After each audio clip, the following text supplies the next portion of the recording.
आप जो है पढ़ रहे थे प्रोटॉन दाता को क्या बोलते, बोल ही नहीं रहे। प्रोटॉन दाता को अम्ल और प्रोटॉन ग्राही को क्षार। ब्रांस्टेड और लारी के अनुसार न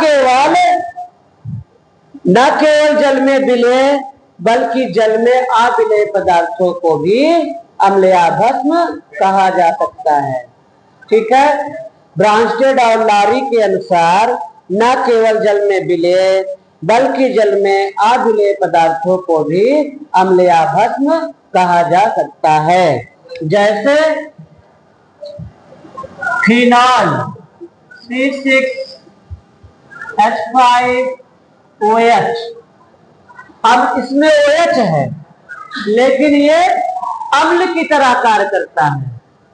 अभी तक आप देख रहे थे जहां OH होता है वो भस्म होता है, लेकिन ये अम्ल की तरह व्यवहार करता है क्योंकि इसको जब जल में घोल देते हैं, इसको जब जल में से रिएक्शन करके बनाता है C6H5O plus H3O hydronium ion बना देता है, हाइड्रोनियम आयन बना देता है। ठीक है, प्रोटॉन दे दिया, किसने क्या किया, प्रोटॉन इसको दे दिया, तो ये क्या हो गया, प्रोटॉन दाता, प्रोटॉन दिया ना, प्रोटॉन दाता को अम्ल कहते हैं, प्रोटॉन दाता को अम्ल कहते हैं। ठीक है, और पिरिडीन C5H5N, C5H5N यह हाइड्रोजन आयन से रिएक्शन करके C6H5NH आयन देता है। ये क्या किया, प्रोटॉन को ले लिया, इसने प्रोटॉन को ले लिया, तब ये क्या हो गया, हाँ प्रोटॉन एक्सेप्टर। ठीक, प्रोटॉन एक्सेप्टर, प्रोटॉन ग्राही, प्रोटॉन ग्राही को क्या बोलते हैं, भस्म। ठीक है, तो इस परिभाषा के आधार पर न केवल जल में विलय बल्कि जल में अविलय पदार्थों को भी अम्ल या भस्म कहा जा सकता है। आप जनरली OH देखेंगे तो पूछेगा इसमें अम्ल कौन सा है, क्षार कौन सा है, अम्ल और भस्म, और इसमें OH लिखा रहेगा, लोग फंस जाएंगे, OH है तो क्षार ही होगा, जबकि ये अम्ल है।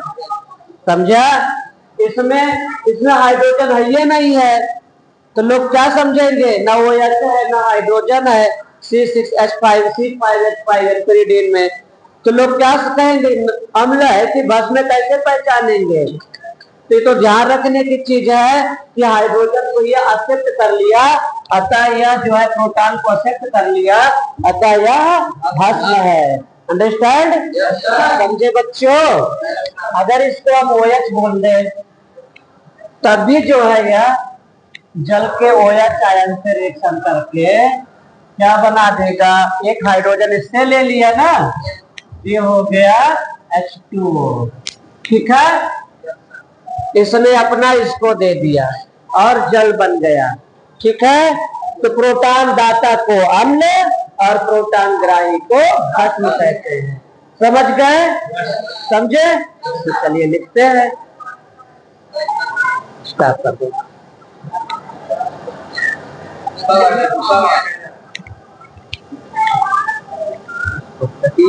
हो जाएगा, स्टार्ट नहीं हुआ, ये कोई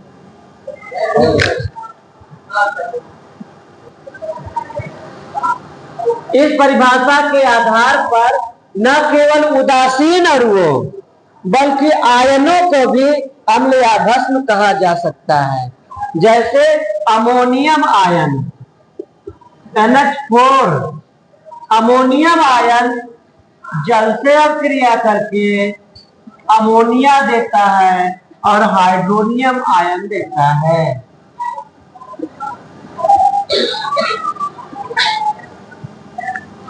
इसने अपना एक हाइड्रोजन इसको दे दिया, एक प्रोटॉन इसको दे दिया, ये हाइड्रोनियम बन गया, तो प्रोटॉन दाता हो गया। प्रोटॉन दाता को क्या बोलते हैं? अम्ल बोलते हैं। यहाँ NH4 प्लस आयन अम्लीय है, अम्ल की तरह व्यवहार कर रहा है, समझे?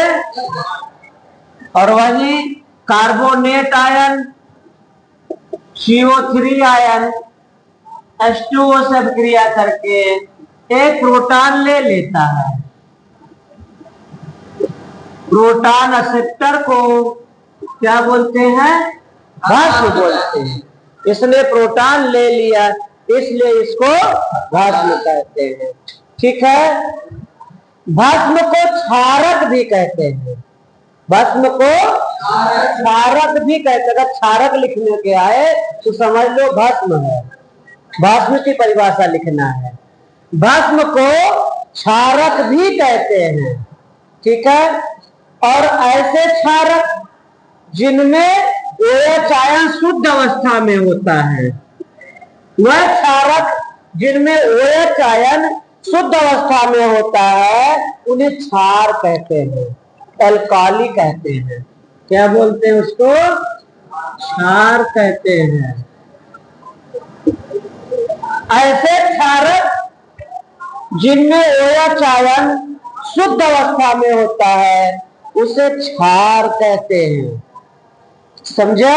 क्षार किसे कहते हैं?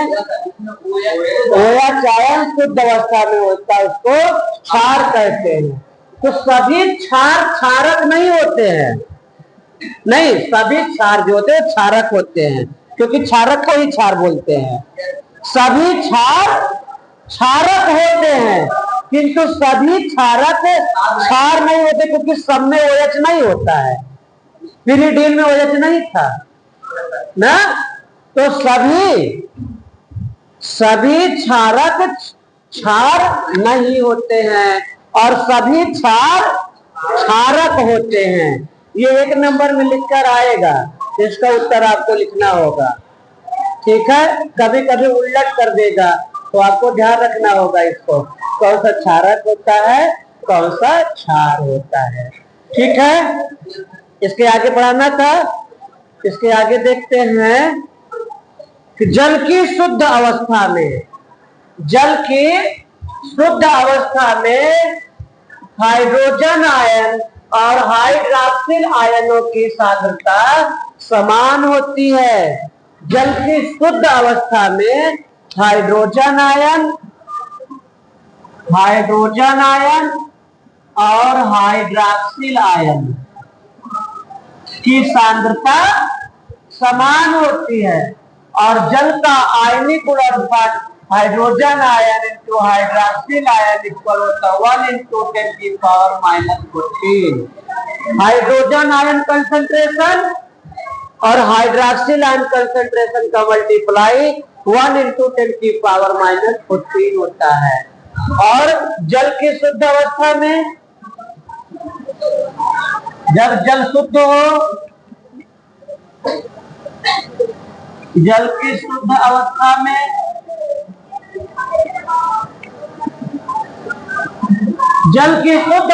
में हाइड्रोजन आयन और हाइड्रॉक्सिल आयनों की सांद्रताएं बराबर होती हैं। तब हाइड्रोजन आयन कंसंट्रेशन इक्वल होता है हाइड्रॉक्सिल आयन कंसंट्रेशन। ठीक, दोनों बराबर है तो आधा आधा हो जाएगा, इक्वल हो जाएगा 1 × 10⁻⁷। अतः शुद्ध जल का pH मान 7 होता है।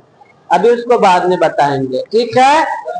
अब ये मैं बार बार कंसंट्रेशन कर रहा हूं, ये क्या होता है, सांद्रण क्या होता है, बच्चे इसको समझ नहीं पा रहे हैं। कंसंट्रेशन क्या है?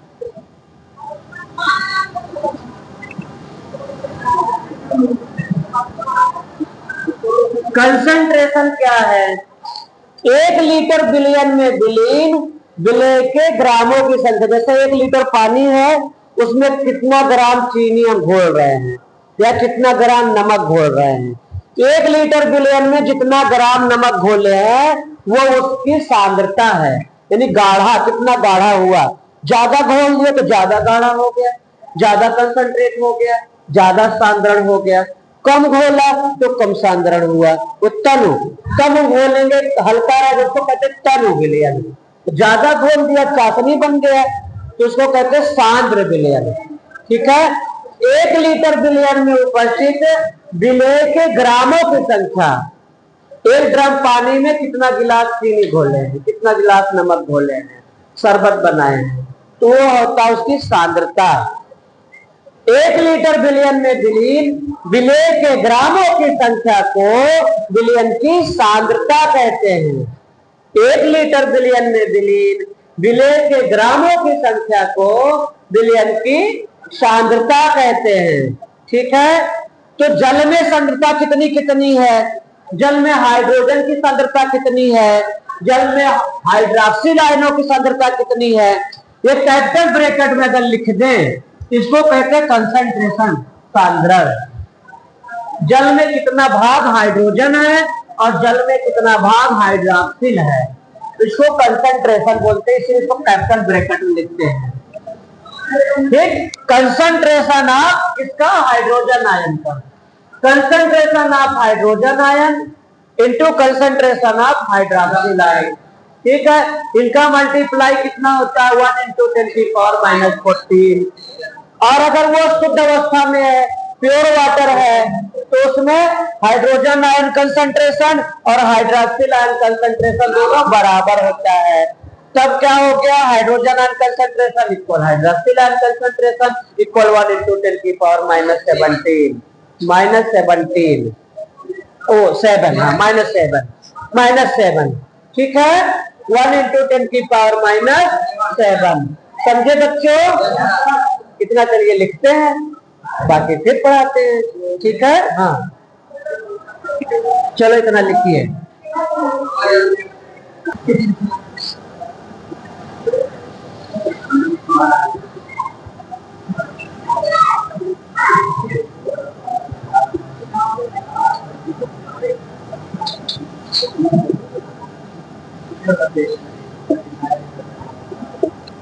सुनिए, वह अम्ल जो जल में पूर्ण रूप से आयनित हो जाते हैं, वह अम्ल या भस्म, अम्ल या क्षार जो जल में पूर्ण रूप से आयनित हो जाए, पूरा पूरा घुल जाए, उसे प्रबल अम्ल या प्रबल क्षारक कहते हैं। और जो जल में आंशिक रूप से घुले, थोड़ा सा घुले, जैसे तेल में जो है, तेल पानी में तेल डाल दें तो तेल ऊपर चमकता रहता है, पूरा घुलता नहीं है, तो आंशिक रूप से है। और जो तेल में या पानी में दूध डाल दिया तो पूरा घुल गया, तो जो है पानी में उसमें पूर्ण रूप से आयनित हो जाते हैं, वह पदार्थ जो पूर्ण रूप से आयनित हो जाते हैं उसे कहते हैं प्रबल अम्ल। वह अम्ल जो जल में पूर्ण रूप से आयनित हो जाए उसे प्रबल अम्ल कहते हैं। और जो क्षार पूर्ण रूप से आयनित हो जाए उसे प्रबल क्षार कहते हैं। उसका उल्टा वह अम्ल या क्षार जो आंशिक रूप से विलयन में आंशिक रूप से आयनित होते हैं, आंशिक माने थोड़ा सा, आंशिक रूप से आयनित होते हैं, उसे दुर्बल अम्ल या दुर्बल क्षार कहते हैं। प्रबल अम्ल कौन कौन से हैं? HNO3, HCl और H2SO4। ठीक। दुर्बल अम्ल कौन सा है? H2S, HCl और एसिटिक एसिड। प्रबल क्षार कौन कौन सा है? NaOH, KOH। दुर्बल क्षार कौन सा है? NH4OH। इसको याद कर लेना, तो विकल्प में आएगा ये। तो घंटे लग गए, नेक्स्ट डे मिलते हैं। ओके, स्टार्ट करते हैं।